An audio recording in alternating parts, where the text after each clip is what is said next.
empowering women in Christ. ഹല്ലേലൂയ. ഷെക്കേന ന്യൂസിന്റെ എല്ലാ പ്രിയ പ്രേക്ഷകർക്കും നമ്മുടെ കർത്താവായ യേശു ക്രിസ്തുവിന്റെ കൃപയും സമാധാനവും ആശംസിക്കുകയാണ്. പ്രഷില പ്രോഗ്രാമിലേക്ക് എല്ലാവരെയും ഏറ്റവും സ്നേഹത്തോടെ സ്വാഗതം ചെയ്യുന്നു. നമ്മൾ കഴിഞ്ഞ ആഴ്ച പഠിച്ചു തുടങ്ങിയത് നമ്മുടെ ആദ്യ മാതാവായ ജീവനുള്ളവരുടെ എല്ലാം മാതാവെന്ന് വിശുദ്ധ ഗ്രന്ഥം വിശേഷിപ്പിക്കുന്ന ഹവ്വായെ കുറിച്ചായിരുന്നു. നമ്മൾ കണ്ടു പിശാച് എപ്രകാരമാണ് വളരെ കൗശലപൂർവം സംശയത്തിലൂടെ ഒരു ചതിയിലേക്ക് ഹവ്വായെ കൊണ്ടുപോയതെന്ന്. ആദ്യമേ ചെറിയൊരു സംശയം ജനിപ്പിക്കുന്നു, പിന്നെ അതിൽ ആഴപ്പെടുത്തുന്നു, അവസാനം പിശാച് വിതച്ച ചതിയിലേക്ക് തന്ത്രപൂർവം ഹവ്വായെ എത്തിക്കുന്നതായിട്ട് നമ്മൾ കാണുകയുണ്ടായി. എൻ്റെ പ്രിയ സഹോദരങ്ങളെ, നമുക്ക് ഈ ശുശ്രൂഷയുടെ ആരംഭത്തിൽ തന്നെ നമുക്ക് പ്രാർത്ഥിക്കാം. കർത്താവേ, ഞങ്ങളുടെ വിശ്വാസം വർദ്ധിപ്പിക്കണമേ എന്ന്. വിശുദ്ധ മർക്കോസ് ശ്ലീഹായുടെ സുവിശേഷം 9-ാം അധ്യായം 24-ാം വാക്യത്തില് നമ്മൾ ഇപ്രകാരം കാണുന്നുണ്ട്. അവിടെ പിശാചു ബാധിച്ച ബാലനെയും കൊണ്ട് വന്ന അവന്റെ പിതാവ് ഈശോയോട് പ്രാർത്ഥിക്കുന്നതായിട്ട് തിരുവചനത്തിൽ നമ്മൾ ഇപ്രകാരമാണ് വായിക്കുന്നത്: എൻ്റെ അവിശ്വാസം പരിഹരിച്ച് എന്നെ സഹായിക്കണമേ എന്ന്. ആ പിതാവ് ഈശോയോട് പ്രാർത്ഥിക്കുകയാണ്, എൻ്റെ അവിശ്വാസം പരിഹരിച്ച് എന്നെ സഹായിക്കണമേ എന്ന്. നമുക്കും പ്രാർത്ഥിക്കാം പ്രിയമുള്ളവരെ, നമ്മുടെ അവിശ്വാസത്തെ പരിഹരിക്കണമേ എന്ന്. കർത്താവേ, സംശയങ്ങളിൽ നിന്ന് ഞങ്ങളെ വിമുക്തരാക്കണമേ എന്ന്. പിശാചിന്റെ കുതന്ത്രങ്ങളിൽ നിന്ന് ഞങ്ങളെ മോചിപ്പിച്ച് ഞങ്ങൾ അങ്ങയുടെ കൃപയിൽ കാത്തു സൂക്ഷിക്കണമേ എന്ന് നമുക്ക് പ്രാർത്ഥിക്കാം. പ്രത്യേകിച്ച് നമ്മൾ തിരുഹൃദയ വണക്കമാസത്തിലൂടെ കടന്നു പോകുന്ന സമയമാണ്. ഹൃദയ ശാന്തതയും എളിമയുമുള്ള ഈശോയെ, എൻ്റെ ഹൃദയം അങ്ങേ ഹൃദയം പോലെ ആക്കണമേ എന്ന് അനുദിനം നമ്മൾ പ്രാർത്ഥിച്ചുകൊണ്ടിരിക്കുന്നവരാണ്. നമുക്ക് പ്രാർത്ഥിക്കാം, കർത്താവേ, അവിശ്വാസത്തിൽ നിന്ന് ഞങ്ങളെ മോചിപ്പിക്കണമേ, ഞങ്ങളുടെ ഹൃദയങ്ങളെ അങ്ങിലുള്ള വിശ്വാസത്തിൽ ഉറപ്പിക്കണമേ എന്ന് നമുക്ക് പ്രാർത്ഥിക്കാം. കർത്താവിന്റെ തിരുഹൃദയത്തിന് നമ്മെ തന്നെ സമർപ്പിച്ചുകൊണ്ട് ഹൃദയ ശാന്തതയോടെ എളിമയോടെ എന്ത് വന്നാലും, എന്ത് തന്നെ സംശയങ്ങൾ വന്നാലും അതിലെല്ലാം തരണം ചെയ്ത് കർത്താവിൽ ഉറച്ചു വിശ്വസിക്കുവാനുള്ള കൃപയ്ക്ക് വേണ്ടി നമ്മെ തന്നെ സമർപ്പിച്ച് നമുക്ക് പ്രാർത്ഥിക്കാം. നാം ആയിരിക്കുന്നിടത്തിരുന്ന് ഇന്നത്തെ നമ്മുടെ ശുശ്രൂഷയെ, നമ്മുടെ ജീവിതങ്ങളെ എല്ലാം കർത്താവിന് ഭരമേൽപ്പിച്ച് നമുക്ക് അവിടുത്തെ ആരാധിക്കാം. Hallelujah, hallelujah. ഹൃദയ ശാന്തതയും എളിമയുമുള്ളവനേ,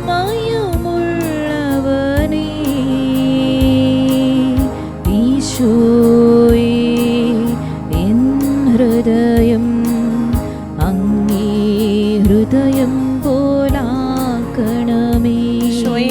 ഈശോയേ, എൻ ഹൃദയം അങ്ങേ ഹൃദയം പോലാക്കണമേ. ഈശോയുടെ ദിവ്യാത്മാവേ, എന്നെ ശുദ്ധീകരിക്കണമേ. മിശിഹായുടെ തിരുശരീരമേ, എന്നെ രക്ഷിച്ചിടണമേ.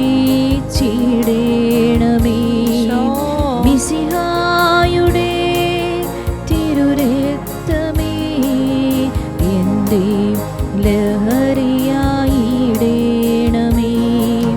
മിശിഹായുടെ മുറിവിലെ ജലമേ, എന്നെ നിത്യം കഴുകിടണേ. മിശിഹായുടെ കഷ്ടങ്ങളെ എൻ്റെ ധൈര്യമായിടണമേ. നല്ല ഈശോ, എൻ്റെ യാചന സദയം കേൾക്കണമേ.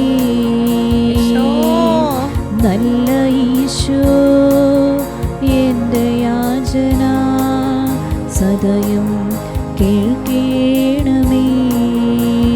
ആരാധന ഈശോയേ, ഹല്ലേലൂയ.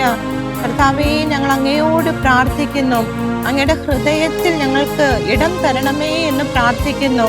ഹല്ലേലൂയ, ഹല്ലേലൂയ. ഈശോതൻ മാധുര്യ ഹൃദയമേ, അങ്ങന്റെ സ്നേഹമായിടേ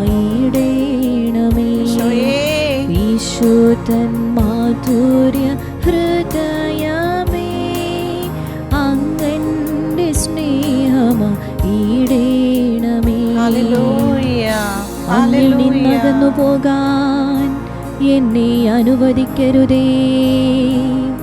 ഘോരശത്രുവിൽ നിന്നും എന്നെ കാത്തിടേണമേ. എൻ്റെ മരണനേരത്ത് എൻ്റെ ചാരയെത്തണേ. ദൂതരൊത്ത സ്തുതി പാടുവാൻ എന്നും യോഗ്യരാക്കണമേ. ഈശോ തൻ മാധുര്യ ഹൃദയമേ അങ്ങന്റെ സ്നേഹമാ ഈടേണമേ. ഈശോ തൻ മാധുര്യ ഹൃദയമേ അങ്ങന്റെ സ്നേഹമായി ഈടേണമേ. ഈശോയേ ആരാധന, അങ്ങന്റെ സ്നേഹമാ ഈടേണമേ. ആരാധന ഈശോയേ. അങ്ങന്റെ സ്നേഹമാ ഈടേണമേ. Hallelujah, hallelujah. കർത്താവേ, ഞങ്ങൾ അങ്ങയുടെ ഹൃദയത്തിൽ സൂക്ഷിക്കണമേ. അങ്ങ് തിരുഹൃദയത്തിൽ ഞങ്ങളെ സൂക്ഷിക്കണമേ എന്ന് പ്രാർത്ഥിക്കുന്നു. Hallelujah, hallelujah. ഈശോയെ ആരാധന, ഈശോയെ ആരാധന, ഈശോയെ മഹത്വം. ഹല്ലേലൂയ, ഹല്ലേലൂയ, ഹല്ലേലൂയ, ഹല്ലേലൂയ.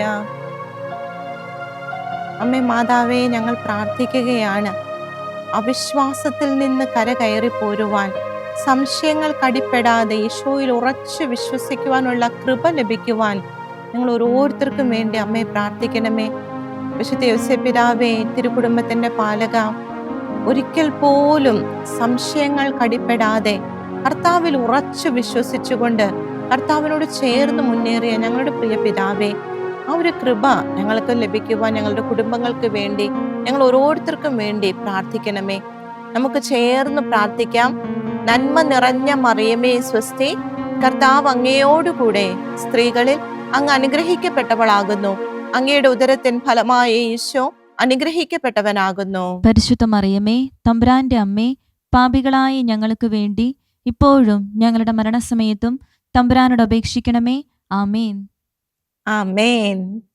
യേശുക്രിസ്തുവിൽ എൻ്റെ പ്രിയ സഹോദരങ്ങളെ, നമ്മൾ ഹവ്വായുടെ ജീവിതത്തിലൂടെ യാത്ര ചെയ്തു വരികയായിരുന്നു. ഹവ്വായുടെ ജീവിതത്തിൽ നിന്നും നാം പഠിക്കുവാനായിട്ട് കർത്താവ് ആഗ്രഹിക്കുന്ന കാര്യങ്ങൾ ഗ്രഹിക്കുവാൻ നമ്മൾ ശ്രമിക്കുകയായിരുന്നു. കഴിഞ്ഞ ആഴ്ച നമ്മൾ കണ്ടു എപ്രകാരമാണ് ഹവ്വായെ തന്ത്രപൂർവം പിശാച് വീഴ്ത്തിയത് എന്ന്. ഇന്ന് നമ്മൾ മറ്റൊരു കാര്യത്തെക്കുറിച്ച് ചിന്തിക്കുവാനായി പോവുകയാണ്.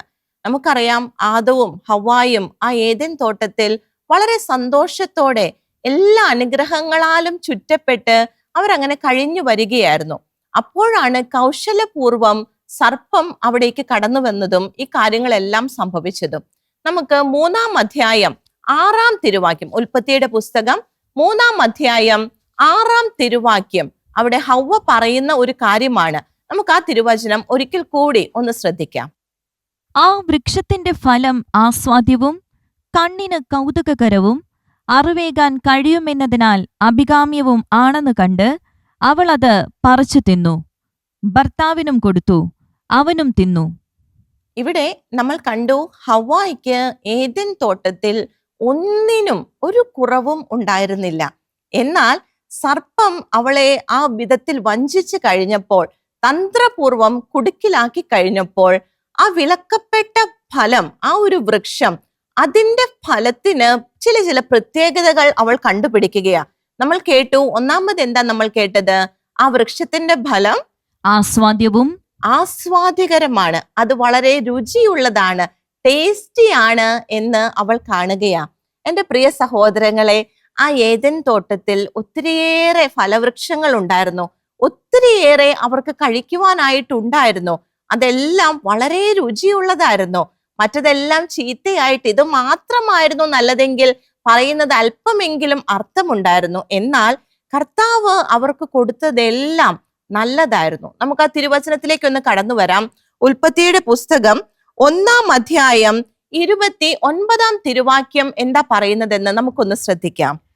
ദൈവം അരുളി ചെയ്തു, ഭൂമുഖത്തുള്ള ധാന്യം വിളയുന്ന എല്ലാ ചെടികളും വിത്തുൾക്കൊള്ളുന്ന പഴങ്ങൾ കായ്ക്കുന്ന എല്ലാ വൃക്ഷങ്ങളും ഞാൻ നിങ്ങൾക്ക് ഭക്ഷണത്തിനായി തരുന്നു.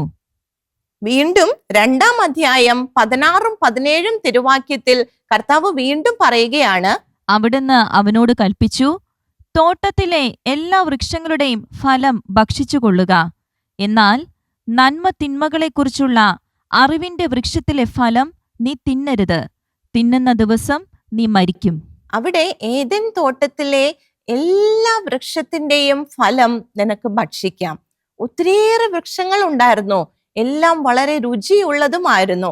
എന്നാൽ ഒരേ ഒരെണ്ണം, അത് മാത്രമാണ് കർത്താവ് അവരോട് കഴിക്കരുതെന്ന് പറഞ്ഞുള്ളൂ. എന്നാൽ ഇവിടെ ഹവ്വ എന്താ പറഞ്ഞേ? ആ വൃക്ഷത്തിന്റെ ഫലം ആസ്വാദികരമാണെന്ന് അവൾ തിരിച്ചറിയുകയാണ്. എൻ്റെ പ്രിയ സഹോദരങ്ങളെ, ഇവിടെ നമ്മുടെ ജീവിതത്തിലേക്ക് നമുക്കൊന്ന് കടന്നു വരാം. എന്തെല്ലാം നന്മകൾ കർത്താവ് എൻ്റെ ജീവിതത്തിൽ, നാം ഓരോരുത്തരുടെയും ജീവിതത്തിൽ വ്യക്തിപരമായി ആസ്വദിക്കാനായി നമുക്ക് നൽകിയിട്ടുണ്ട്. എന്നാൽ പലപ്പോഴും എന്താ സംഭവിക്കുന്നേ? അതിലേക്കൊന്നും നമ്മുടെ കണ്ണു പോവുകയില്ല. ഇല്ലാത്ത എന്തെങ്കിലും ഒന്ന്, അത് മറ്റുള്ളവരുടെ ജീവിതത്തിലാകാം, വേറെ എവിടെയെങ്കിലും കാണുമ്പോൾ അതിൽ നമ്മുടെ കണ്ണുടക്കുകയാ ചെയ്യുന്നേ. അത് ഇന്നും മുന്നോട്ട് പോകുന്ന ഒരു കാര്യമാണ്. ഇല്ലാത്തതിന്റെ പേരിൽ ഒത്തിരിയേറെ ഉണ്ട്. ഇവിടെ ഹവ്വായിക്ക് അവിടെ ഒത്തിരിയേറെ ഫലവൃക്ഷങ്ങളുണ്ട്. എന്നാൽ അതൊക്കെ മാറ്റിവെച്ചിട്ട് ഈ ഒരു വൃക്ഷത്തിന്റെ ഫലം അത് വളരെ ആസ്വാദികരമാണെന്ന് ഒരു ബോധ്യം പിശാച് ഹവ്വായിൽ ഉണ്ടാക്കുകയാ ചെയ്യുന്നേ. ഇത് തന്നെയാ പ്രിയമുള്ളവരെ നമ്മുടെ ജീവിതത്തിലും. ചുറ്റും കർത്താവ് നൽകിയിരിക്കുന്ന നന്മകളിലേക്ക് നോക്കാൻ പലപ്പോഴും നമുക്ക് സാധിക്കുന്നില്ല. അതിനെ ഓർത്ത് നന്ദി പറയാൻ നാം ഒരിക്കലും തുനിയുന്നില്ല. ഇല്ലാത്തതിലേക്ക് നോക്കാനാ പിശാച് എപ്പോഴും നമ്മെ പ്രലോഭിപ്പിക്കുക. മറ്റുള്ളവരിൽ കാണുന്ന എന്തെങ്കിലും എനിക്കില്ലെങ്കിൽ പിന്നെ അതിലേക്കായി എൻ്റെ ആകർഷണം. എന്നാൽ എനിക്ക് കർത്താവ് തന്ന ഒത്തിരിയേറെ കാര്യങ്ങളുണ്ട്, അതിലേക്ക് ഞാൻ നോക്കുന്നേയില്ല. ആ വിലക്കപ്പെട്ട വൃക്ഷം, ആ ഒരു ഫലം, അത് ആസ്വാദികരമാണെന്ന് ഹവ്വായിക്ക് തോന്നുകയാണ്. വീണ്ടും 2-ാമത് ഹവ്വ എന്താ പറഞ്ഞേ? ആ വൃക്ഷത്തിന്റെ ഫലം ആസ്വാദികരവും കണ്ണിന് കൗതുകകരവും. കണ്ണിന് കൗതുകകരവും, വളരെ ബ്യൂട്ടിഫുൾ ആണ്. ഭയങ്കര കണ്ണിന് കാണാൻ ഭയങ്കര ഭംഗിയാണ്, കണ്ണിന് ആസ്വാദികരമാണ്. എൻ്റെ പ്രിയ സഹോദരങ്ങളെ, ഹവ്വ നിൽക്കുന്നത് ഏദൻ തോട്ടത്തിലാ. നമ്മൾ ഒത്തിരിയേറെ വായിച്ചിട്ടുണ്ട് ആ ഒരു ഏദൻ തോട്ടത്തിന്റെ ഭംഗി എന്തായിരുന്നു എന്ന്. വളരെയേറെ വൃക്ഷങ്ങള്, ലതാദികള്, കുറേ കാര്യങ്ങൾ അതിൻ്റെ ഉള്ളിൽ കർത്താവ് അവർക്ക് ഒരുക്കി വെച്ചിട്ടുണ്ട്. കുറെ പുഴകള്, അങ്ങനെ പ്രകൃതി ഭംഗിയാൽ നിറഞ്ഞു നിൽക്കുന്ന ഒരിടമായിരുന്നു ഏദൻ തോട്ടം. എന്നാൽ ആ ഒരു പർട്ടിക്കുലർ കർത്താവ് വേണ്ട എന്ന് പറഞ്ഞ ഒരു വൃക്ഷം, അത് കണ്ണിന് ആസ്വാദികരമായിട്ട് ഹവ്വായിക്ക് തോന്നുകയാ. ഈ തോന്നൽ എന്താണെന്ന് നമുക്കറിയാം. കൗശലക്കാരനായ പിശാച് കൊടുക്കുന്ന ഒരു അട്രാക്ഷൻ ആണ്. ഇത് തന്നെ നമ്മുടെ ജീവിതത്തിലും സംഭവിക്കുന്നുണ്ട്. പലതും കർത്താവ് നമുക്കായിട്ട് ഒരുക്കി വെച്ചിട്ടുണ്ട്, ഒത്തിരിയേറെ ആസ്വദിക്കുവാനുള്ള കാര്യങ്ങൾ ഒരുക്കി വെച്ചിട്ടുണ്ട്. എന്നാൽ ചിലതൊക്കെ വേണ്ട എന്ന് പറഞ്ഞ് കർത്താവ് വിലക്കിയപ്പോൾ അത് മാത്രം എൻ്റെ ജീവിതത്തിൽ ഒരു എന്റർടൈൻമെന്റ് ആണ്, അതിലൂടെയാണ് എനിക്കൊരു സുഖം ലഭിക്കുന്നത്, അതിലാണ് എനിക്ക് ഭംഗി കാണാൻ, അതിലൊരു ഭംഗി, ഒരു ബ്യൂട്ടി ഉള്ളത് എന്ന് നമുക്ക് തോന്നുകയാ. പ്രിയമുള്ളവരെ, ഹവ്വായിക്ക് പറ്റിയ അതേ അബദ്ധത്തിൽ കൂടെയാ നമ്മളും നടന്നുകൊണ്ടിരിക്കുന്നത്. വിലക്കപ്പെട്ടതിനെ ഭയങ്കര ഭംഗിയുള്ളതായി തോന്നിപ്പിക്കുകയാണ്. എന്നാൽ ഇവിടെ യാഥാർത്ഥ്യം എന്താണെന്ന് നമുക്കറിയാം. നമുക്ക് ആ തിരുവചന ഭാഗത്തേക്ക് വരാം. ഉൽപ്പത്തിയുടെ പുസ്തകം 1-ാം അധ്യായം 31-ാം തിരുവാക്യം. താൻ സൃഷ്ടിച്ചതെല്ലാം വളരെ നന്നായിരിക്കുന്നുവെന്ന് ദൈവം കണ്ടു. സന്ധ്യയായി പ്രഭാതമായി 6-ാം ദിവസം. താൻ സൃഷ്ടിച്ചതെല്ലാം വളരെ നന്നായിരിക്കുന്നു എന്ന് ദൈവം കണ്ടു. സർവശക്തനായ ദൈവത്തിന് അതൊക്കെ വളരെ നന്നായി എന്ന് തോന്നി. എന്നാൽ ഹവ്വായിക്ക് ഇവിടെ എന്താ സംഭവിച്ചേ? പിശാചിന്റെ തന്ത്രത്തിൽപ്പെട്ട് കർത്താവിന് മനോഹരം എന്ന് തോന്നിയതിനെ മനോഹരമായിട്ട് അതിൽ തൃപ്തി അടയാൻ അവൾക്ക് സാധിക്കുന്നില്ല. കർത്താവ് എന്താണോ വിലക്കിയത് അതിനാണ് ഏറ്റവും ഭംഗിയെന്ന്, അതിലാണ് എൻ്റെ കണ്ണിന് ഏറ്റവും ആസ്വാദികരമായത് എന്ന് ആ ഒരു മിഥ്യാബോധത്തിലേക്ക് ഹവ്വ കടന്നു പോവുകയാ. കർത്താവ് എന്തിനാ ഇത് നമുക്ക് എഴുതി തന്നത്? എൻ്റെ പ്രിയ സഹോദരങ്ങളെ, ഇന്നത്തെ നമ്മുടെ സമൂഹത്തിൽ കർത്താവ് പലതും നമുക്ക് വേണ്ട എന്ന് പറഞ്ഞിട്ടുണ്ട്. കർത്താവിന് നിരക്കാത്ത പലതും നമുക്ക് വിലക്കപ്പെട്ടതാണ്. എന്നാൽ അത് ഉണ്ടെങ്കിലേ എൻ്റെ ജീവിതത്തിൽ ഒരു എന്റർടൈൻമെന്റ് ഉള്ളൂ, ഒരു എൻജോയ്മെന്റ് ഉള്ളൂ എന്നൊരു മിഥ്യാബോധം നമുക്ക് വരുമ്പോൾ ഹവ്വ വീണ അതേ ട്രാപ്പിൽ തന്നെയാണ് നമ്മളും ആയിരിക്കുന്നത്. എൻ്റെ പ്രിയ സഹോദരങ്ങളെ, കർത്താവ് അത് വിലക്കിയിട്ടുണ്ടെങ്കിൽ, കർത്താവ് വേണ്ട എന്ന് പറഞ്ഞിട്ടുണ്ടെങ്കിൽ അപ്പുറത്ത് വേണ്ടതൊക്കെ കർത്താവ് ഒരുക്കിയിട്ടുണ്ട്. അല്ലാണ്ട് കർത്താവ് വെറുതെ അത് വേണ്ട ഇത് വേണ്ട എന്ന് മാത്രം പറയുന്ന ദൈവമൊന്നുമല്ല. നമുക്ക് വേണ്ടതെല്ലാം കർത്താവ് ഒരുക്കി കഴിഞ്ഞിട്ടാണ് ഇന്നത് പാടില്ല എന്ന് പറയുകയുള്ളൂ. ഇവിടെ ആ ഒരു കർത്താവ് ഒരുക്കിയിരിക്കുന്ന ശ്രേഷ്ഠതയിലേക്ക് നോക്കാൻ ഹവ്വായ്ക്ക് സാധിച്ചില്ല.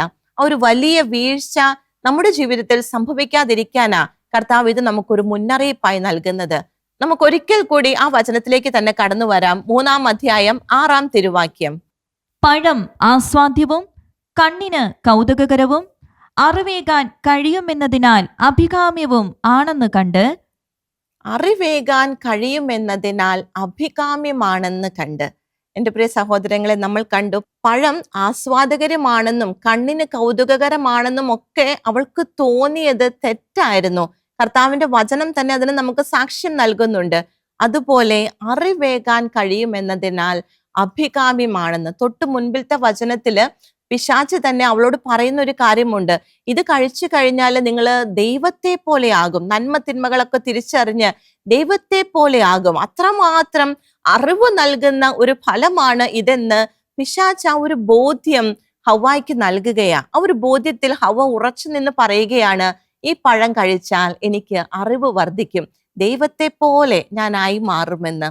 എന്നാൽ യഥാർത്ഥത്തിൽ എൻ്റെ പ്രിയ സഹോദരങ്ങളെ, നമുക്ക് ഉൽപ്പത്തിയുടെ പുസ്തകം 1-ാം അധ്യായത്തിൽ തന്നെ 26-ാം തിരുവാക്യം നമുക്കൊന്ന് ശ്രദ്ധിക്കാം. ദൈവം വീണ്ടും അരുളി ചെയ്തു, നമുക്ക് നമ്മുടെ ഛായയിലും സാദൃശ്യത്തിലും മനുഷ്യനെ സൃഷ്ടിക്കാം.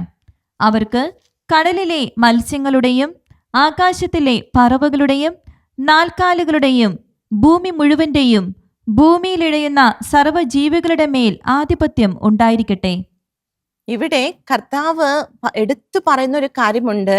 നമുക്ക് നമ്മുടെ ഛായയിലും സാദൃശ്യത്തിലും മനുഷ്യനെ സൃഷ്ടിക്കാമെന്ന്. കർത്താവിന്റെ തന്നെ ഛായയില് സാദൃശ്യത്തിലാണ് മനുഷ്യൻ സൃഷ്ടിക്കപ്പെട്ടത്. ഇവിടെ കർത്താവിനെ പോലെ ആകും എന്ന് പറയുമ്പോൾ അതേ ഛായയിലും സാദൃശ്യത്തിലുമാണ് താൻ സൃഷ്ടിക്കപ്പെട്ടതെന്ന സത്യം ഹവ്വ മറന്നു പോവുകയാണ്. ആ ഭൂമി മുഴുവന്റെയും, കർത്താവ് സൃഷ്ടിച്ച ഭൂമി മുഴുവന്റെയും ആധിപത്യം നൽകുവാൻ തക്ക വിധം അറിവുള്ളവരായിട്ടാണ് കർത്താവ് തങ്ങളെ സൃഷ്ടിച്ചതെന്ന് ഹവ്വ മറന്നു പോവുകയാ. ഇവിടെ പിശാച് ഓരോന്ന് പറയുമ്പോഴേക്കും അതിൽ വീണു പോകുന്ന മനുഷ്യന്റെ അവസ്ഥയാ കർത്താവ് ഇവിടെ നമുക്ക് കാണിച്ചു തരുന്നത്. ഇത്രയും ശ്രേഷ്ഠകരമായ പദവിയിലേക്ക് കർത്താവ് ഉയർത്തിയവർ ആ ഒരു പദവിയുടെ ശ്രേഷ്ഠത മനസ്സിലാക്കുന്നില്ല.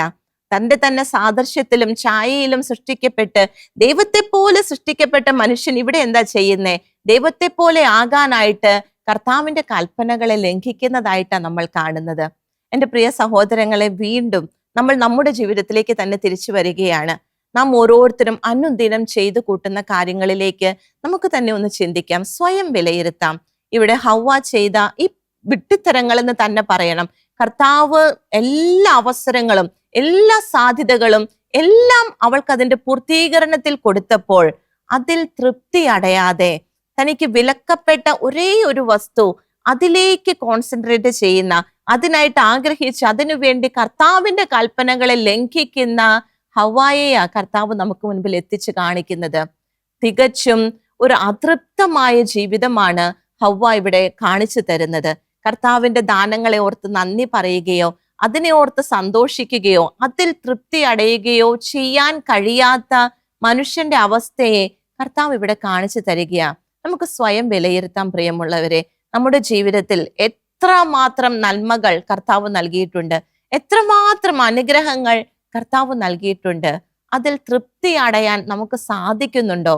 അതോ വീണ്ടും വീണ്ടും നമ്മുടെ ആഗ്രഹങ്ങളെ പെരുപ്പിച്ച് പിശാച് പറയുന്ന ഓരോ ചിന്തകൾക്കും അതിനൊരു ഉപകരണമായി നിന്നുകൊടുത്ത് കർത്താവിനെതിരെ പോകുന്നവരാണോ നമ്മൾ? തൃപ്തിയില്ലാത്തവരായിട്ട് കർത്താവിനെ വിഷമിപ്പിക്കുന്നവരാണോ നമ്മൾ? നമുക്ക് ഹെബ്രായ പുസ്തകത്തിലേക്ക് ഒന്ന് കടന്നു വരാം. അവിടെ 13-ാം അധ്യായം 5-ാം തിരുവാക്യത്തിന്റെ 2-ാം ഭാഗത്തേക്ക് ഒന്ന് കടന്നു വരാം. എന്താ തിരുവചനം പറയുന്നത്?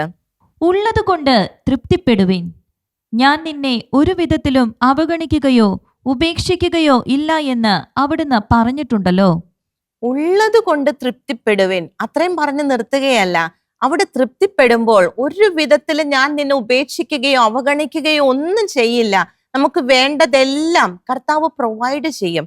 എന്നിട്ടാണ് കർത്താവ് പറയുന്നത്, ഉള്ളത് കൊണ്ട് നിങ്ങൾ തൃപ്തിപ്പെടണമെന്ന്, ഉള്ളതിൽ സന്തോഷിക്കണമെന്ന്. നമുക്കറിയാം ഇസ്രായേൽക്കാരുടെ ചരിത്രമൊക്കെ. മരുഭൂമിയിലൂടെ അവർ യാത്ര ചെയ്ത സമയമൊക്കെ കർത്താവ് ഉള്ളം കയ്യിൽ എന്ന പോലെ അവരെ കൊണ്ടു നടന്നത്. വേണ്ടുന്നതായതെല്ലാം സമയാസമയത്ത് അവർക്ക് കൊടുത്തു. മന്ന കൊടുത്തു, കാടപ്പക്ഷി കൊടുത്തു, അവർക്ക് തണലിനായിട്ട് മേഘങ്ങള്, രാത്രി അഗ്നിഗോളങ്ങൾ എല്ലാം കർത്താവ് കൊടുത്തു. എന്നാലും അവർക്ക് അതിൽ ഒരിക്കലും തൃപ്തി ഉണ്ടായിരുന്നില്ല. എപ്പോഴും പിറുപിറുക്കുന്ന ഒരു ജനത്തെയാ കാണുന്നത്. മരുഭൂമിയിലായിരുന്ന കാലം അത്രയും അവർക്ക് മന്ന കൊടുത്തു, എന്നാൽ അതിലും അവർ പിറുപിറുക്കുകയാണ്. കർത്താവിനെതിരെ അവർ ഭയങ്കരമായിട്ട് പിറുപിറുക്കുന്നുണ്ട്. അവർ ഈജിപ്തിലായിരുന്നെങ്കിൽ ഇതിലും എത്രയോ സന്തോഷകരമായിരിക്കും എന്നവർ പറയുന്ന ഭാഗങ്ങളൊക്കെ തിരുവചനത്തിൽ നമുക്ക് കാണുവാൻ സാധിക്കും. ഉള്ളതിനെ ഓർത്ത് നന്ദിയോടെ ജീവിക്കാൻ സാധിക്കാത്ത ഒരു ജനതയെ അവിടെ നമ്മൾ കാണുന്നത്. നമ്മൾ ഇതിനു മുൻപ് പഠിച്ചതാണ് ഉൽപ്പത്തി പുസ്തകത്തിലെ റാഹേലിനെ കുറിച്ച്.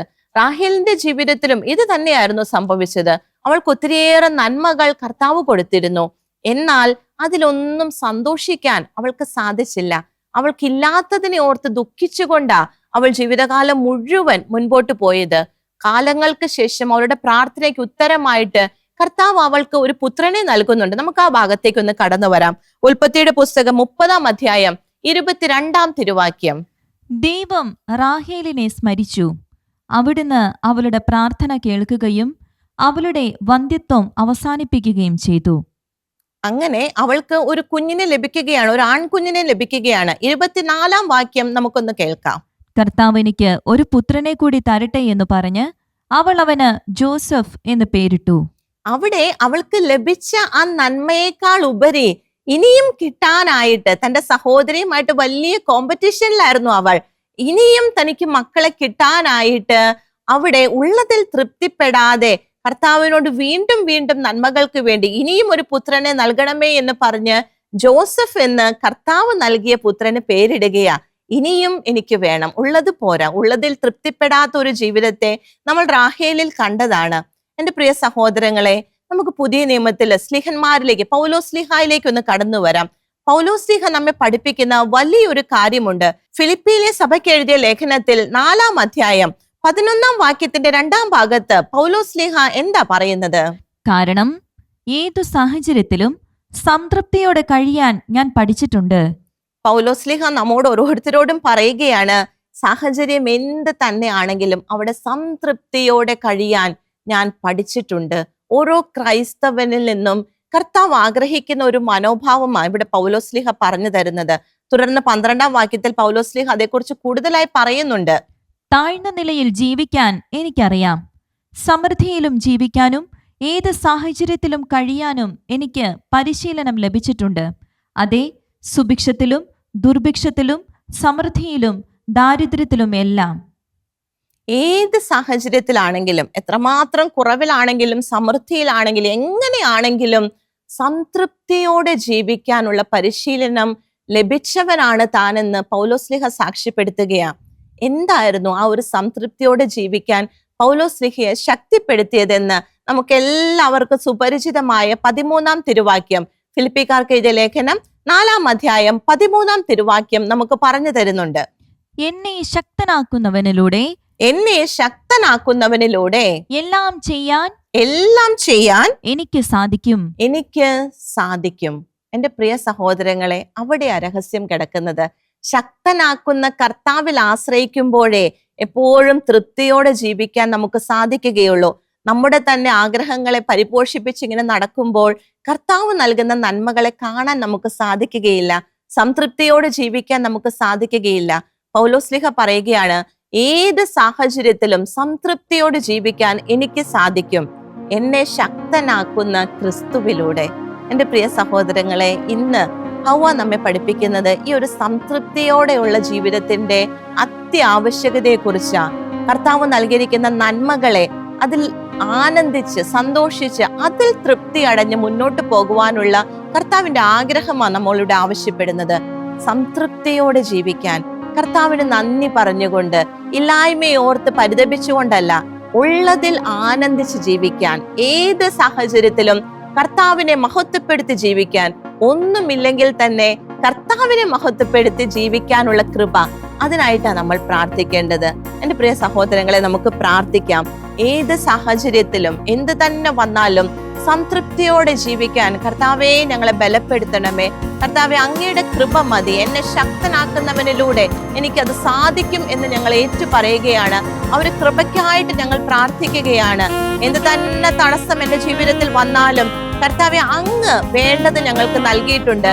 അങ്ങ് ഞങ്ങൾ അവഗണിക്കത്തില്ല, ഉപേക്ഷിക്കത്തില്ല. കർത്താവെ, ഞങ്ങൾക്ക് നൽകിയതിൽ ആനന്ദിച്ച് ജീവിക്കാൻ, ഉള്ളതിൽ ആനന്ദിച്ച് ജീവിക്കാനുള്ള കൃപ കർത്താവെ ഞങ്ങൾക്ക് നൽകണമേ എന്ന് പ്രാർത്ഥിക്കുന്നു. Hallelujah, hallelujah. ഈശോയെ ആരാധന, ഈശോയെ നന്ദി. അത്തിവൃക്ഷം പൂത്തില്ലെങ്കിലും, ഒലിവുമരത്തിൽ കായ്കളില്ലാതായാലും, അത്തിവൃക്ഷം പൂത്തില്ലെങ്കിലും, ഒലിവുമരത്തിൽ കായ്കളില്ലാതായാലും, മുന്തിരിയിൽ ഫലങ്ങളില്ലെങ്കിലും ആനന്ദിക്കും, കർത്താവിൽ ആനന്ദിക്കും. പറയുന്നു ഈശോ.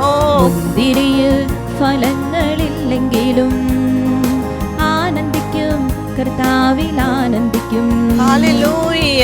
കർത്താവേ, ഞങ്ങളുടെ ആ ഒരു ഹിതം അനുസരിച്ച്, ഞങ്ങളുടെ കരുതലുകൾ, ഞങ്ങളുടെ മുൻകരുതലുകൾ അനുസരിച്ച് ഒന്നും പോയില്ലെങ്കിലും അങ്ങ് നൽകുന്നതിൽ ആനന്ദിച്ച് ജീവിക്കാൻ, തൃപ്തി അടഞ്ഞ് ജീവിക്കാനുള്ള കൃപ കർത്താവേ ഞങ്ങൾക്ക് നൽകണമേ.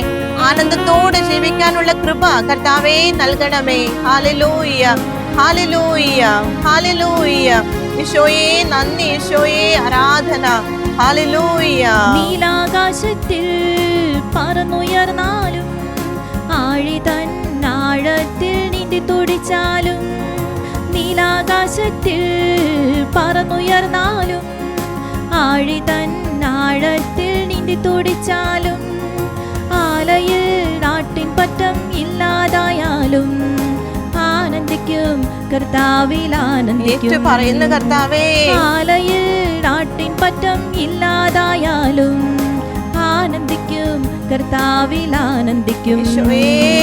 അത്തിവൃക്ഷം പൂത്തില്ലെങ്കിലും, ഒലിവുമരത്തിൽ കായ്കളില്ലാതായാലും, അത്തിവൃക്ഷം പൂത്തില്ലെങ്കിലും, ഒലിവുമരത്തിൽ കായ്കളില്ലാതായാലും, മുന്തിരിയിൽ ഫലങ്ങളില്ലെങ്കിലും ആനന്ദിക്കും, കർത്താവിൽ ആനന്ദിക്കും.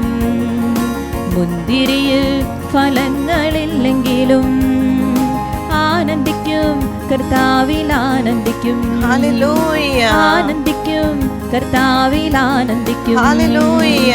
ആനന്ദിക്കും, കർത്താവിൽ ആനന്ദിക്കും. കർത്താവേ, ഞങ്ങൾ പ്രാർത്ഥിക്കുകയാണ്. കർത്താവിൽ ആനന്ദിക്കും. കർത്താവെ, ആനന്ദത്തോടെ ജീവിക്കുവാനുള്ള കൃപ ഞങ്ങൾക്ക് നൽകണമേ. തൃപ്തി അടഞ്ഞ്, ഉള്ളതിൽ തൃപ്തി അടഞ്ഞ് ജീവിക്കുവാനുള്ള കൃപ കർത്താവെ ഞങ്ങൾക്ക് നൽകണമേ.